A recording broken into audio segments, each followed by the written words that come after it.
कारण दर्शाओ नोटिस जवाब रखिले 6 बीजेडी विधायक। जवाब रे मुख्य सचेतक प्रमीला मल्लिक को कड़ा चेतावनी। प्रमीला नोटिस निर्वाचन कमिशन का निर्देशनामा और सुप्रीमकोर्ट का रायर उल्लंघन। भोट देवाई कहवा और विरत रही प्रवर्ताइबा दंडनीय अपराध। बीएनएस धारा 171 अनुजाई वर्षे जेल दंडर प्रावधान रही।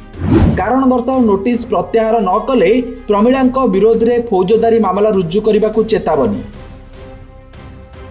गत 16 तारिख दिन राज्यसभा निर्वाचन में क्रॉस वोटिंग पर 6 विधायकों को बीजेडी पक्षर जारी करा जायतिबा कारण दर्शाओ नोटिस आज यही विधायक माने उत्तर रखिछंती।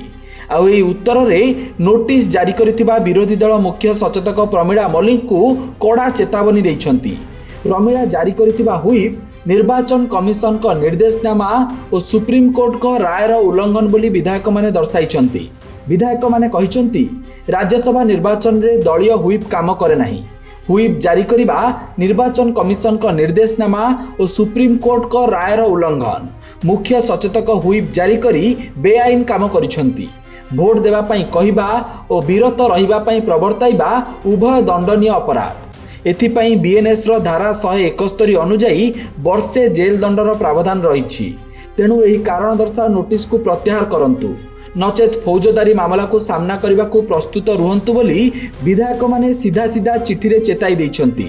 तेबे गत 16 तारिख दिन राज्यसभा निर्वाचन रे क्रॉस वोटिंग पर 6 विधायकों को कारण दर्शाओ नोटिस जारी करी सेमानक विरोध में श्रृंखलागत कार्यानुष्ठान कहीं नियाजिबनी बोली प्रश्न करथिले प्रमीला मल्लिक।